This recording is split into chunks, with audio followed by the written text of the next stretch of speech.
Hi, I'm Ken Berenger coming to you from the NASDAQ market site in the heart of Times Square. If you're an accredited investor and the idea of being in front of billions of dollars of pre-market money ahead of an asset class that has $1 trillion existing market, if that's not for you, keep scrolling to the next ad. But if it is for you, come inside the studio and I'll tell you more.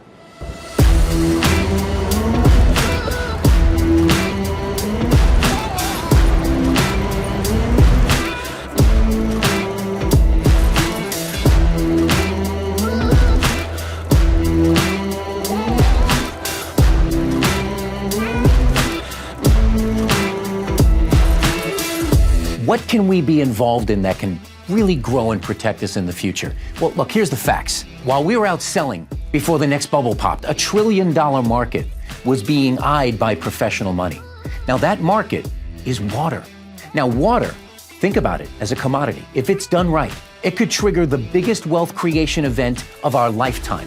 Now we think water on demand can do just that. So here's what it comes down to. If you're an accredited investor and you would like pre-IPO, pre-institutional, pre-smart money, and you want to find out how that could work for you, I want you to click the link below and go to oc.gold/call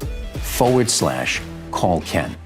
Now, if being ahead of the big money, if being ahead of the smart money isn't your cup of tea, scroll to the next ad.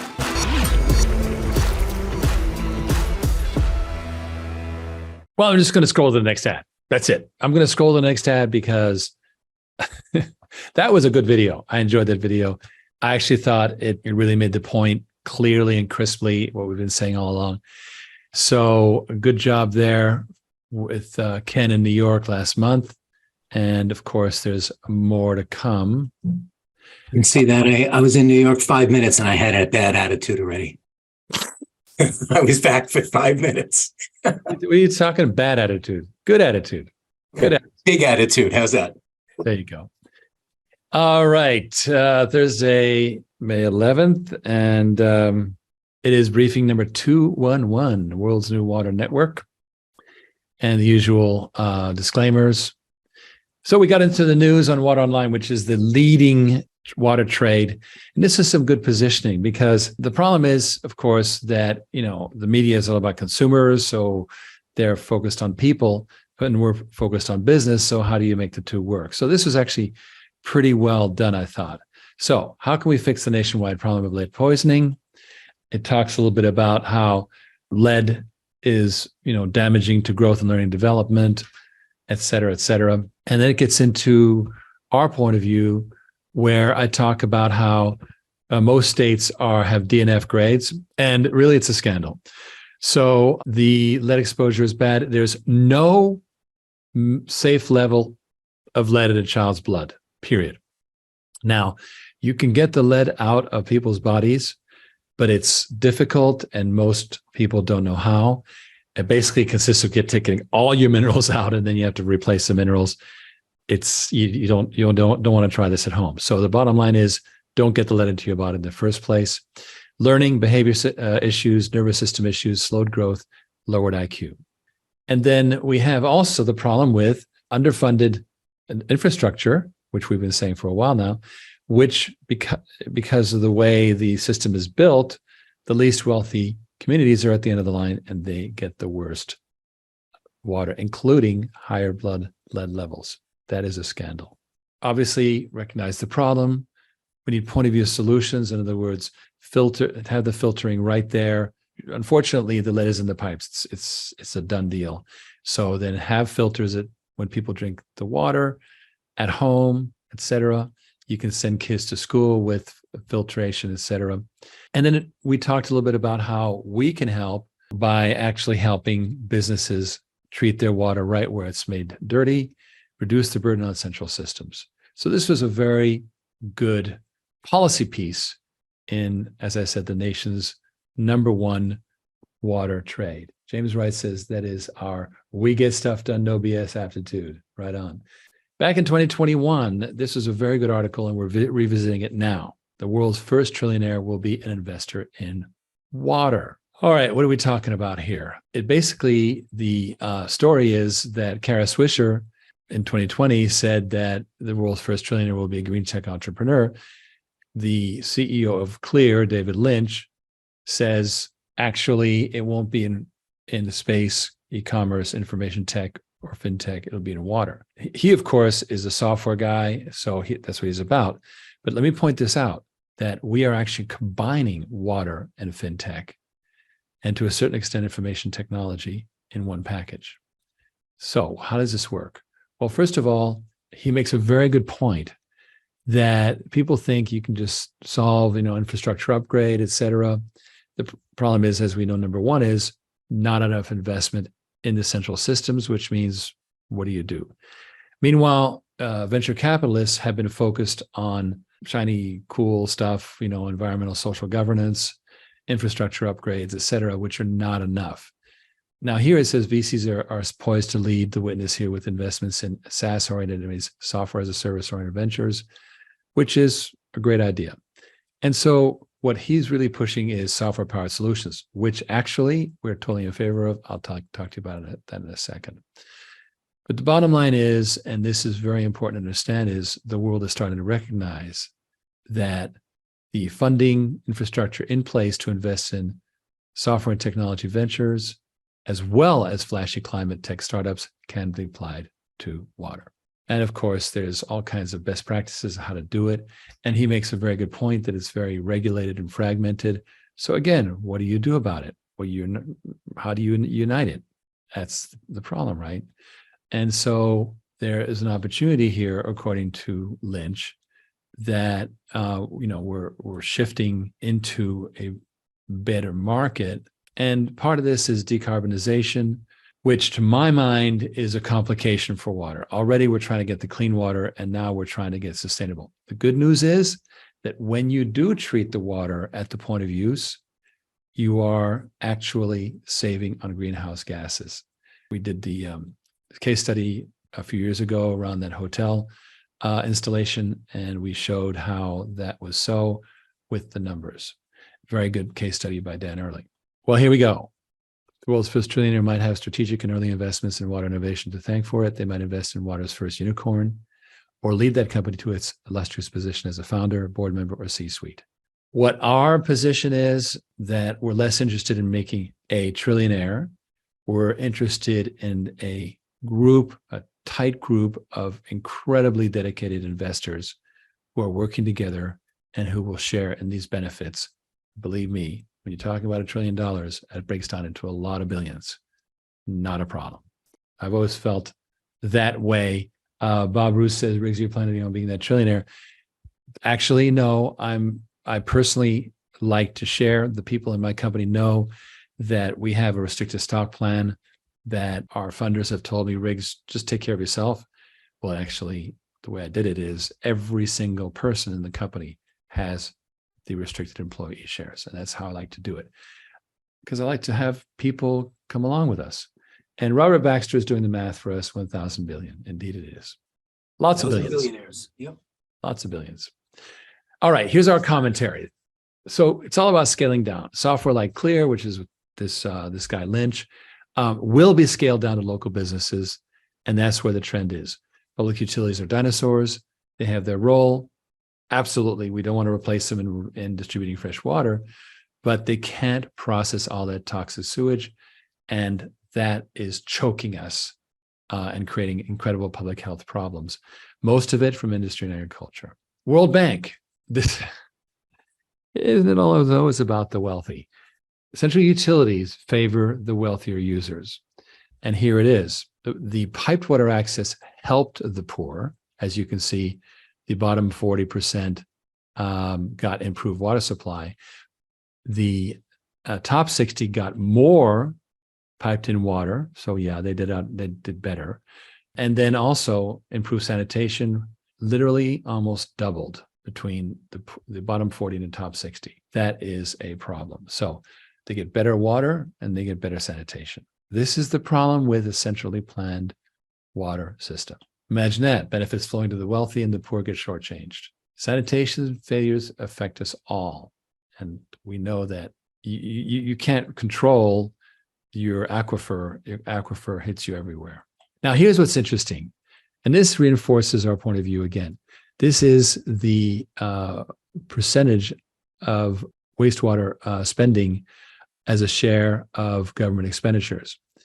And look at this: Paraguay, less than 1%, Mozambique, 2.6%, Sri Lanka, 1% of government expenditures. This is not a pretty picture. Now, here's the issue.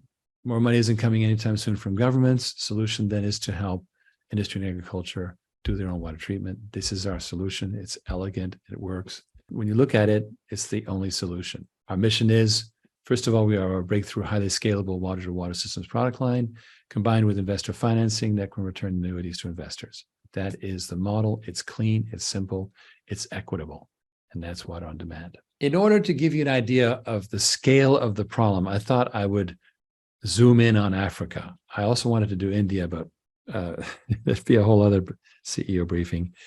Perhaps I'll cover it in another one. Let's take a look at this. This was the World Economic Forum working with the World Resource Institute. And here's the thing: 1.5 billion people, more than double by 2050. They are racing, like literally in 27 years, we're going to double the number. Nearly 63% lack access to basic water and sanitation. So it's pretty horrendous what's going on here, and it's an unstoppable situation. So we have water insecurity. We see 60% of Africa's urban dwellers live in slums. Most of the inhabitants, for example, in this town of Diradawa, have no access to clean water. This is, almost incomprehensible for us in the first world. Now, here, look, most cities in Africa are yet to be built. This opens the potential to bypass traditional and flexible approaches and instead adapt more flexible and circular water-sensitive designs. So this is where we start to look at, hey, we've talked before about how there's going to be deglobalization bringing industry back to North America. And as it does, water treatment will be integrated with the factories, the state-of-the-art factories that are already being built south of the border. Well, this is what's going to happen in places like India, is that cities are going to have integrated water handling and water treatment. Keith Wooten, dadgum, those numbers in Africa are scary. They are indeed. This goes on to talk about how less than 25% of the urban population has access to safely managed water. This is in 2019, and only 42% have access to safe sanitation services. This is killing people. That's the problem. Look, take a look at these numbers. Take a look at the urban population and take a look at the gap. We've been yelling about how infrastructure spending isn't keeping up. There is that graph. Look at 1990, 2015, and by 2050, look, we're at $1.14 billion, and it just eclipses the whole thing. So we have a problem. Supply doesn't meet demand. Again, we've been saying again and again that things cannot be done essentially because you just can't keep up. So for example, water management is managed by a plethora of industries. And of course, there's lots of corruption as usual. Interestingly enough, the JP Morgan in Manhattan started out as a water company, and they found it easier to lend money instead. So to give you an idea of how hard it is to make water work at the infrastructure level.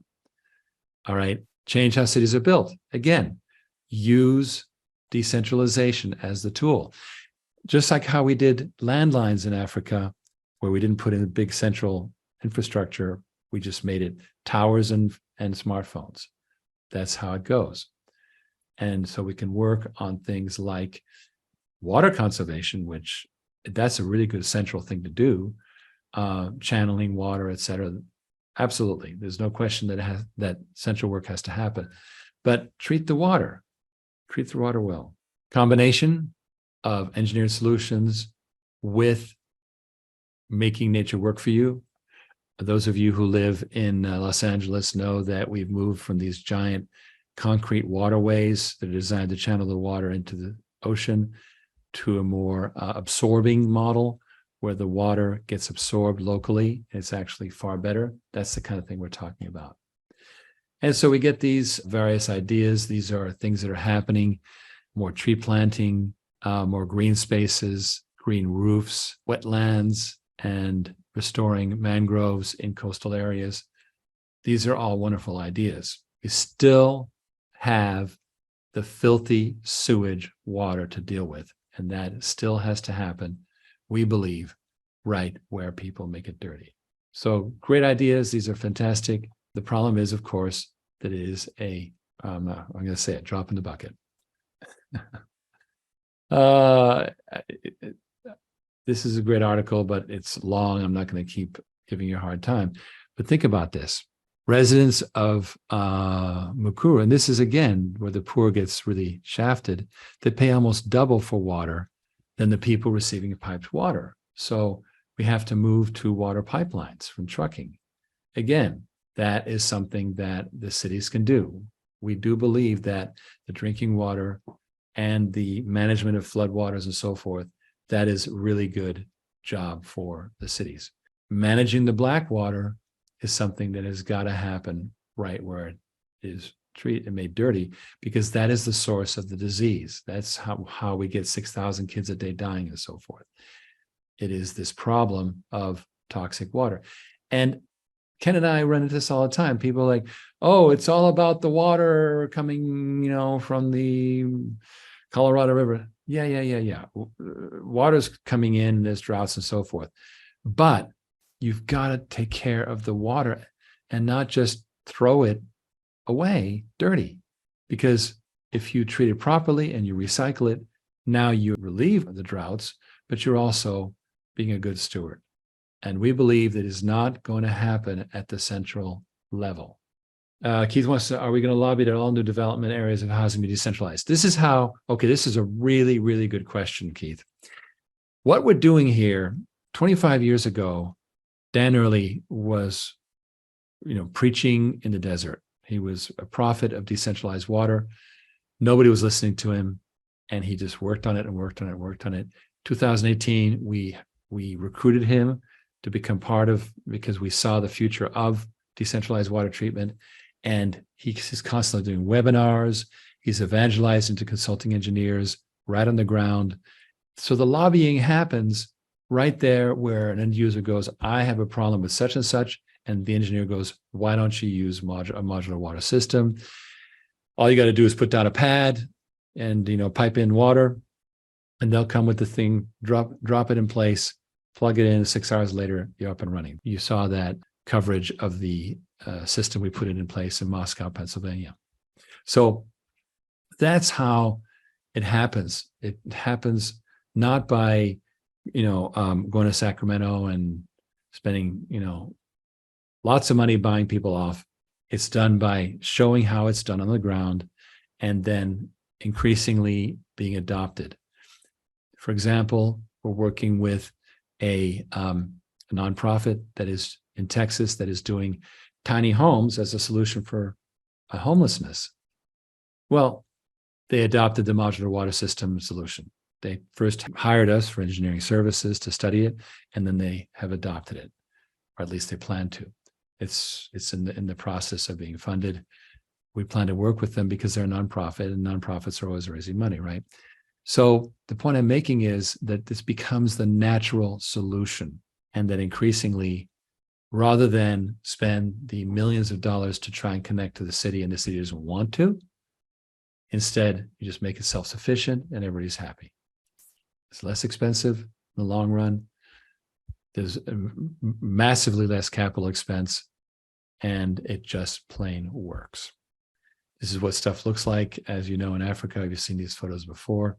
Money flows fail to incentivize and sometimes contradict building resilience. So finance must be more effectively directed to the most vulnerable communities, aligned across levels of government. So it's crucial that investments align like this so that it is equitable. And that is, look at this. Research shows that in recent years, only $1 out of every 10 in climate finance reached local levels. That's the problem with central financing. We all know what goes on with corruption and people building their Swiss bank accounts. So again, let businesses take care of themselves. You're going to start hearing more and more about what we're doing south of the border, working with our partner down there. It's early still, but there is change happening, and it's happening one business at a time. These are our conclusions, and it tells us that our mission is vital. It's what we got to do. And with that, I want to bring in Ken for the free whaling discussion. You have this interesting green background, my friend. Yeah, well, because my shirt said WOD, remember when we were setting it up? Something, my my camera got all goofy. So I didn't want to look like a rolling billboard. So I figured I'd keep it simple tonight and try to figure out the problem tomorrow. So, I was like, oh, I'm going to do this little thing on Africa. Oh my God. I know, it's depressing. You know what, you could spend careers in Africa alone. Mhm. And so what's so important about what we're doing here is to set the example, because as I keep saying, it's not one company that's going to do it. It's going to be a movement. The Right. good news is that Dan is protected by patents. So as it rolls out, we can kind of standardize everything. As we have looked at the value of water on demand combined with modular water systems, the value of those patents under license has become paramount. And that has actually become the biggest asset. And what's happened here in America, so it's kind of in a way it's alike, in a way it's a polar opposite. So you're moving 1 billion people into cities in Africa that have strained or no infrastructure. Now what, right? In America, you had a much smaller population in 1960 when they did this. What was the US population? 120 million? Something like that, right? And now all these people are coming out of the cities, and it's now what, right? So it's the same problem with the opposite movement, right? No infrastructure. Yeah. No, but here's the thing, and he hit the nail on the head. It's the money, stupid. And guess what? You can keep throwing money at NGOs, and you can keep throwing money at charities, and it's going to still filter through the many, many hands before it gets $1 out of $10. Right. So they shut down charities when they take like 20%, right? So 99% I think would fail the stress test. That's what I try to, when people say, oh, you should work with this NGO and you should work with, I go, no. Listen, the private sector will allocate money like it's theirs, because it is. Especially if they're not, let's go back to the Troy, Alabama case where our client, who now is happy and has sold. Mm-hmm. Good news is they sold their trailer park. They did. Okay, good. And it has this Rolls Royce system.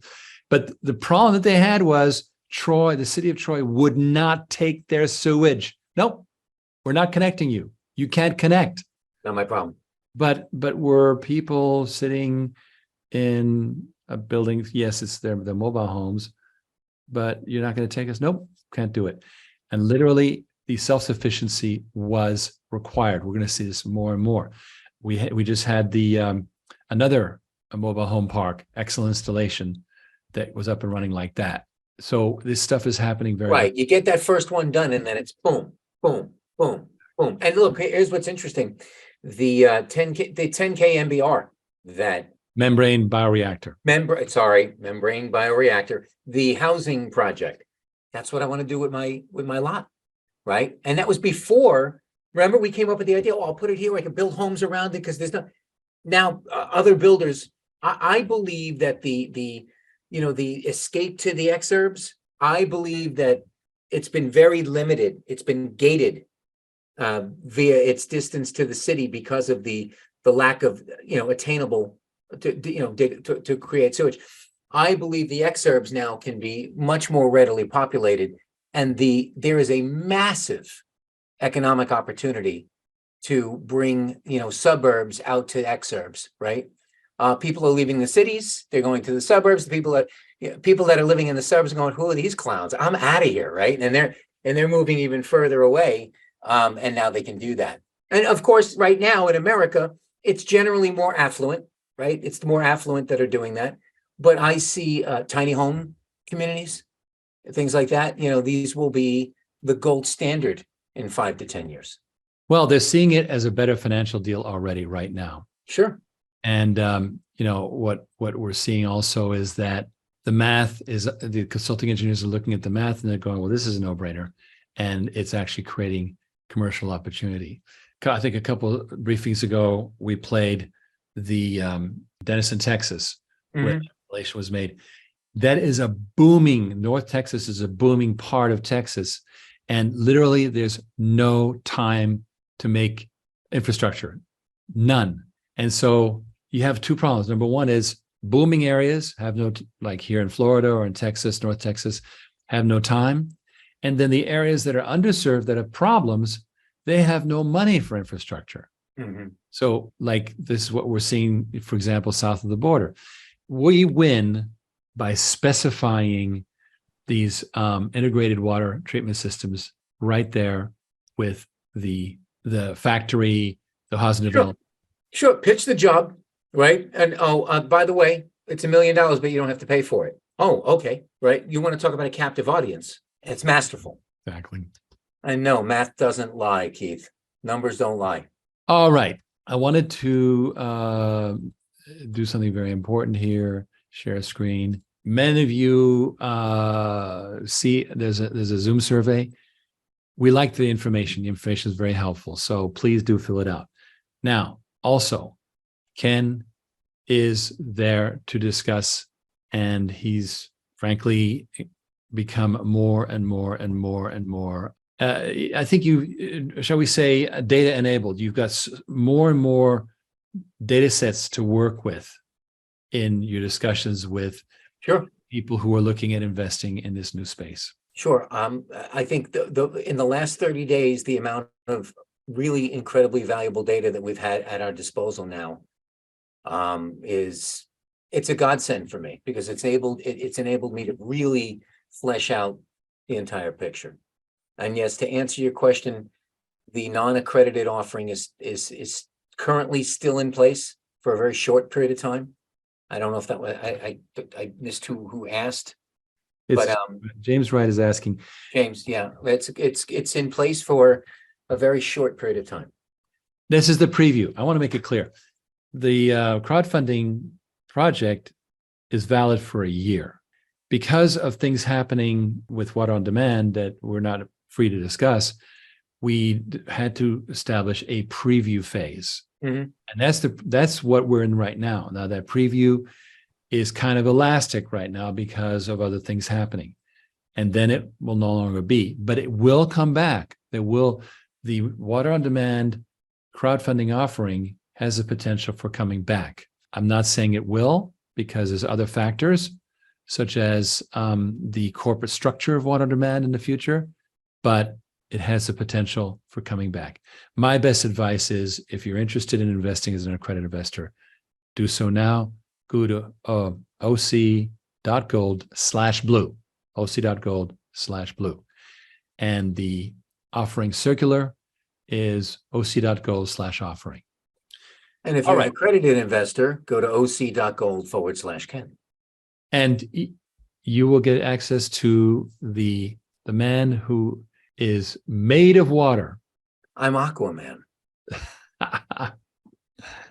All right, guys. Well, thank you very much. There's no big long video tonight. There'll be more, but I thought I would get more into really diving into the scale of the problem that we have in this world with dealing with population growth and water structure, and how we can let government deal with the hydrology, that is the dams and the flow of water, and also piping in fresh water. Those two things are things that are done very well by the central systems, but we've got to take responsibility for the cleanliness, keeping things clean.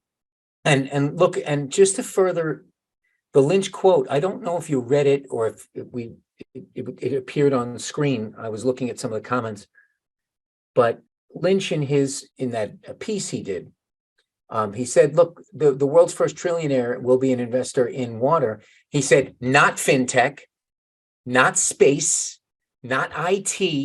These are all Not e-commerce. Right, not e-commerce. These are all massive, massive businesses. And for him to say it's going to happen in water, right? Well, that's we're kind of like, where you been? We've been saying that for years. The fact that we're adding this factoring event, this factoring technology, or this what would you call it?